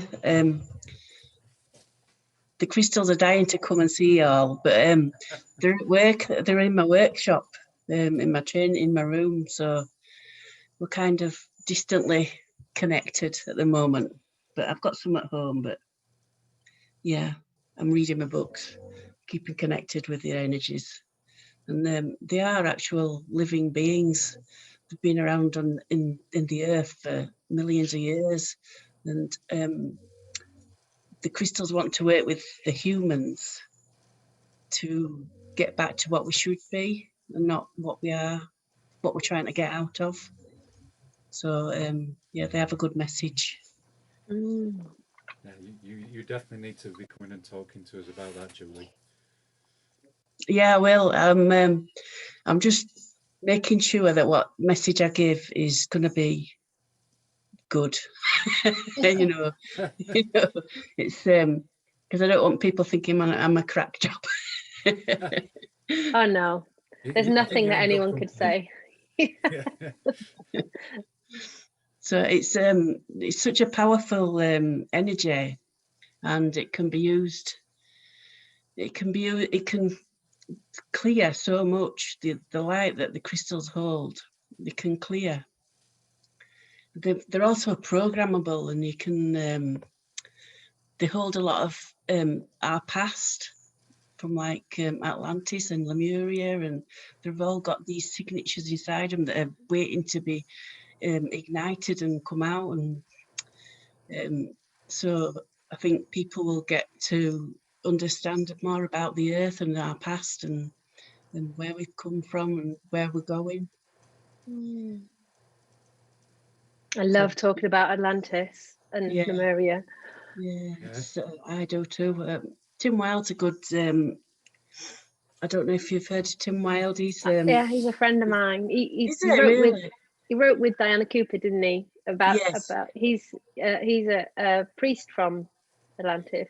Yeah, I love listening to him, and I think I resonate with a lot of what he says, because the crystal healing came so quickly to me. It was, I just decided that I wanted to do it, and then when I started doing it, the teacher was like, "Well, you're really good at this, Julie," and everything I tried, I was really good at. So I think I must have done it in a past life, because it's like they used to test me and say, "Oh, you've passed." I say, "How have I passed that?" Because you have lots of people like testing you and case studies and stuff, and they'd say, "Oh, you're really good at this." I'd say, "Really?" I'd say, "Yeah." So I seem to make people better, and I don't know how I'm doing it, and it's just wonderful. So yeah, I'm just kind of catching up with my past, I think. I think you've got an awesome gift, Julie. Yeah, it's amazing. It amazes me actually sometimes when I've done it, and people get back to me and say, "How did you do it?" I don't know. It just did. It's wonderful. Yeah. That's amazing. I just love seeing everyone doing what they love, like the shiatsu, and just isn't it just amazing? Like this gets to be our job. Like I just think that it's. I used to work in Morrison's. I mean, this is incredible. That's when I didn't think I could sort of do any. I mean, I enjoyed it, but just incredible. And do you know what excites me about crystals? I laughed about the crackpot because nothing that anyone says could ever make me think that. But I feel that, and I've heard from other beings of different planets that crystals used for renewable energy, like but apparently there's crystal that probably hasn't been found, unless it has been found, we just don't know about it yet, but Imagine that, like renewable energy for crystals. It makes so much sense to me. That's how a lot of the ships are powered as well. And Atlantis, I think they were used in the temples, like massive crystals, but Yeah. I don't know. But Oh yeah, they're amazing. They just they teach you so much. They've taught me everything I know, and it's like when I'm doing the healing, I can feel, and my clients can feel guides watching over me, and then I feel something, and then the client will say, "Oh, I've just seen somebody outside here," and it kind of it all meshes, and if I'm doing something wrong, I can feel a prompt. So it's like the crystals bring through the guides. It's really fascinating. super cool. It's super cool, and it's like a magical mystery tour. I don't know what I'm going to be doing next, but it's great. Yeah. Well, that goes back to Michelle's talk, doesn't it? We don't need to know what we're going to be doing next. We just let it flow. Be told, yeah. yeah. But Yeah, isn't it nice to just to have these conversations with people where you don't feel like a crackpot? And what are people missing out of? I've got a couple of friends that are one ex-Jehovah's Witness I met from my YouTube channel, and he's lovely, but he doesn't believe any of it. I mean, doesn't believe any of this. And I keep saying, you don't believe in magic, you won't find it. Like, it's just, you're missing out on this. Why wouldn't you want to believe in all of this? But it's funny, I have to be careful not to push it on him. But it's interesting, isn't it, how it's almost too good to be true sometimes. Yeah. Yes, it is. Yeah. Right then, folks. So thank you again, Mishelle, and thank you everyone for coming. That has been absolutely wonderful. Pleasure, loved it. Yeah, it's been lovely to get people's feedback. We do need more of this kind of stuff, don't we? Especially in person, but this is so good. Even if it's just a meditation, to be honest. Yeah. Or a little 10-minute chat of I've loved learning. I've got it all written down, all your names and everything. I'm gonna find you all on Facebook. But I loved hearing about Annie and her mediumship and psychic stuff, and all the Suzanne's tuning fork, biofield tuning, and Louisa's shiatsu, because I love trying these things and I love sharing them as well, like especially on my Instagram. I love sharing people. I'm like, you need to, and I have a podcast, so I'd love to talk to more people on my podcast about what you do. You're just like this, just a getting to know you thing, putting it out there into the world. And it's scary, but that's another thing. I like to make people do it, because if we do it together, it's not so scary, and then people hear about it, don't they? And if it's not out there, you don't know about it. I mean, oh, that's right. More and more people are wanting it, though, aren't they? We had heard of Reiki, but didn't really know what it was until we were offered it as a complimentary treatment when Rob's mum was in the hospice.